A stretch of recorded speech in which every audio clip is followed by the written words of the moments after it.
আমার চ্যানেলে তোমাদের সকলকে স্বাগত। আজ আমরা ক্লাস 5-এর রায় মার্টিন প্রশ্নবিচিত্রা থেকে বাংলার তৃতীয় পর্যায়ক্রমিক মূল্যায়নের প্রথম স্কুল সলভ করব।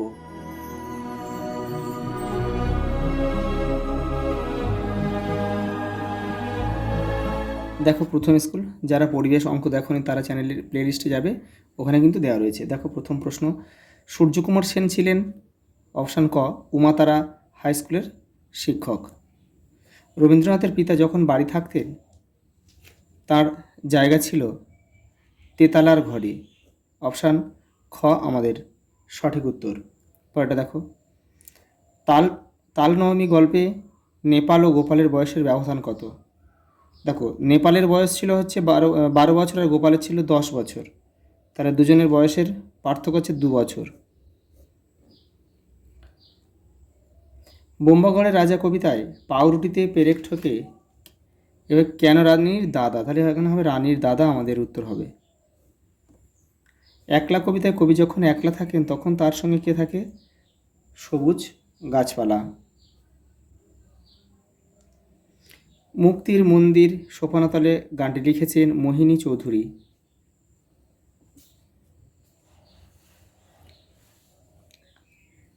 দেখো পরিষ্কার শব্দের সন্ধি বিচ্ছেদ হবে পরিযুক্ত কার, এটা হবে, বিসর্গ কিন্তু হবে না, শুধু পরিযুক্ত কার হবে। পরটা দেখো, যে বিশেষ্য পদের দ্বারা কোনো গোষ্ঠী বা দলকে বোঝানো হয় তাকে বলা হয় সমষ্টিবাচক বিশেষ্য। সরস শব্দের বিপরীত শব্দ হচ্ছে নিরস। কোথায় আছে দেখো, এই যে।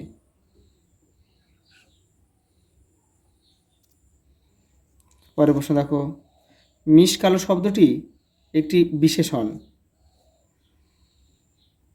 গায়ক শব্দের লিঙ্গ পরিবর্তন করলে হয় গায়িকা। দেখো 2 নম্বরের প্রশ্ন, 2-এর দাগের এক কথা উত্তর দাও। রবীন্দ্রনাথের প্রধান ছুটির দেশ কোথায় ছিল? বাইরের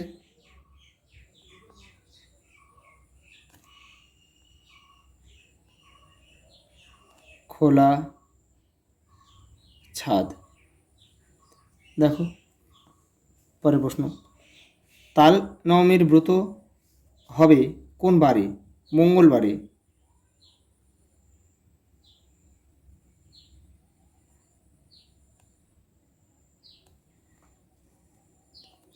নামপত্র বা আখ্যাপত্র কাকে বলে?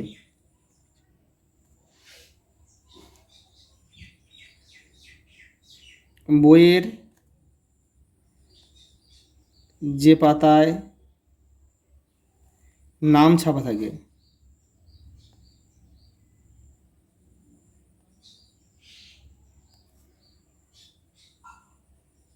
নাম ছাপা থাকে তাকে নামপত্র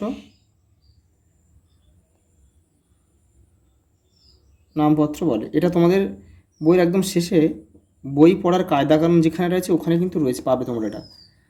একলা কবিতাটি শঙ্খ ঘোষের কোন বই থেকে নেওয়া হয়েছে?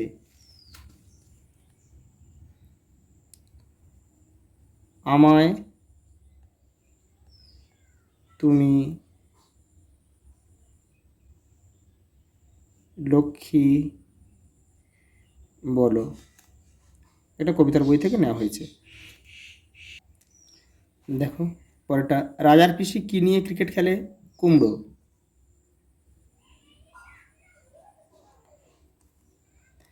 শরৎ তোমার গানটির রচয়িতা কে?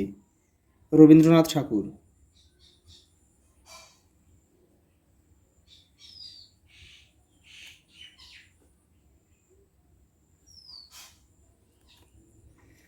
রবীন্দ্রনাথ নিজেকে কোন চরিত্রের সঙ্গে তুলনা করেছেন? লিভিংস্টোন।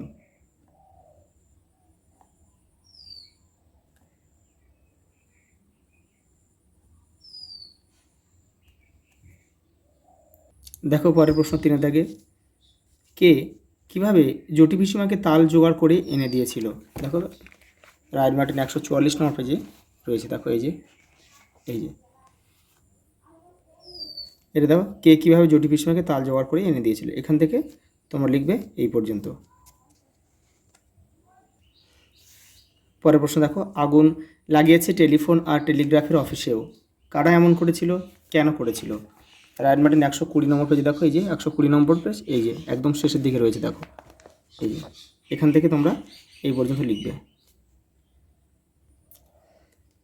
ছেলেবেলা পাঠ্যাংশে রবীন্দ্রনাথের পিতার সম্পর্কে কি জানতে পারো? দেখো রায়ট মার্টিন এটা 49 নম্বর পেজে রয়েছে, এই যে এখান থেকে তোমাদের লিখতে হবে, এখান থেকে এই পর্যন্ত। দেখো পরের প্রশ্ন, যে কোনো দুটি প্রশ্ন উত্তর দাও। কবি যখন একলা থাকেন তখন তার সঙ্গে কারা থাকেন? 151 নম্বর পেজে রয়েছে, দেখো এটা একলা কবিতা থেকে নেওয়া হয়েছে, এটা এই যে এখান থেকে লিখবে। কবি যখন একলা থাকেন তখন তার সঙ্গে কারা থাকেন? এই যে কবি যখন একলা থাকেন তখন কবির সঙ্গে থাকে সবুজ, যে সবুজ গাছপালা, আর থাকে তার ভিতর দিয়ে চলে যাওয়া পথ। এই পর্যন্ত লিখবে পুরোটা। পরের প্রশ্ন দেখো, বোম্বাগড়ে কে কার কোলে বসে কলসি বাজায়? এটা হবে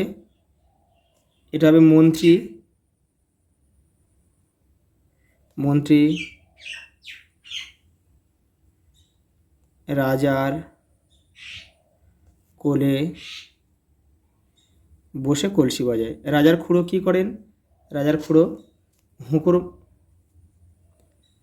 হুঁকোর মালা পরে নাচে।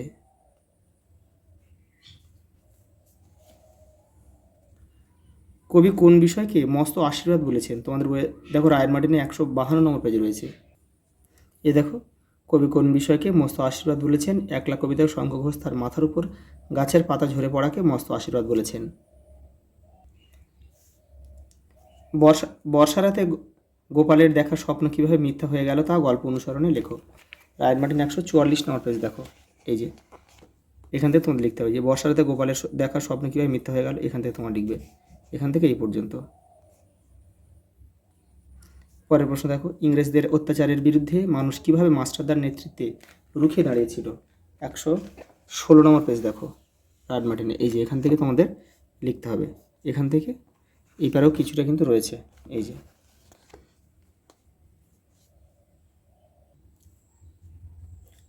একলা কবিতায় চুপ থাকাটাও কিভাবে কবির মনে বাজনা বাজায়? দেখো রায়ট মার্টিন 152 নম্বর পেজে রয়েছে, দেখো এই যে চুপ থাকাটাও কিভাবে কবির মনে বাজনা বাজায়, এখান থেকে তোমরা লিখবে, এখান থেকে পুরোটা। পরের প্রশ্ন দেখো, বোম্বাগড়ের রাজা কবিতায় কি কি আজব জিনিসের কথা ছিল? 167 নম্বর পেজে দেখো এটা রয়েছে, এই যে এখান থেকে তোমরা লিখবে, এখান থেকে এই যে ওপারেও কিছুটা রয়েছে, দেখে নাও, এই যে এগুলো লিখবে এই পর্যন্ত। দেখো সন্ধি বিচ্ছেদ করো পদ্ধতি, আমি এখানে পাশে করে দিচ্ছি, এটা তোমাদের পদ্ধতি। পদ হসন্ত লিখবে, পদ যুক্ত হতি পদ্ধতি। তারপরে রয়েছে দেখো উজ্জ্বল, এখানে করে দিচ্ছি, এটা উত যুক্ত জল বানানটা কিন্তু বর্গের জয় বয় ল। পরেরটা দেখো লিঙ্গ পরিবর্তন করো সন্ন্যাসী, এবার সন্ন্যাসিনী, এখানে করে দিচ্ছি, এটা সন্ন্যাসিনী। আর ঠাকুর, এটা এখানে করে দিচ্ছি, হবে ঠাকুরানী। পরে দেখো একটা ছক রয়েছে, এখানে দিয়েছে নিচের শব্দগুলি কী ধরনের শব্দ লেখো। এখানে এই শব্দগুলো কোনটা কী ধরনের শব্দ লিখতে হবে। দেখো নেমন্তন্ন, এটা হচ্ছে একটা বিশেষ্য পদ, তাহলে আমরা এখানে লিখব নেমন্তন্ন।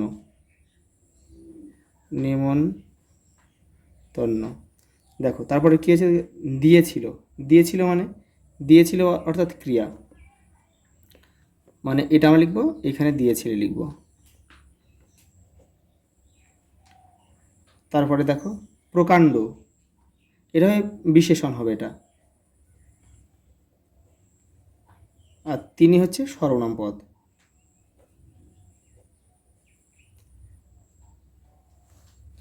পরে বিপরীত শব্দ আছে ব্যয়, এটা হবে আয়, এটা হচ্ছে অগ্রজ, হবে অনুজ। অগ্রজ মানে বড় ভাই, অনুজ মানে ছোট ভাই।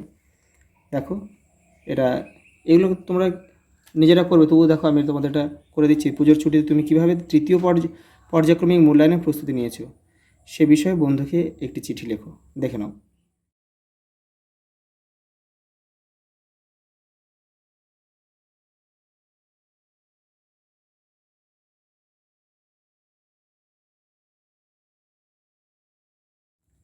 আর রচনাগুলো দেখো, এগুলো তোমরা তোমাদের ভাষা পাঠের পেছনে এটা রয়েছে দেখো।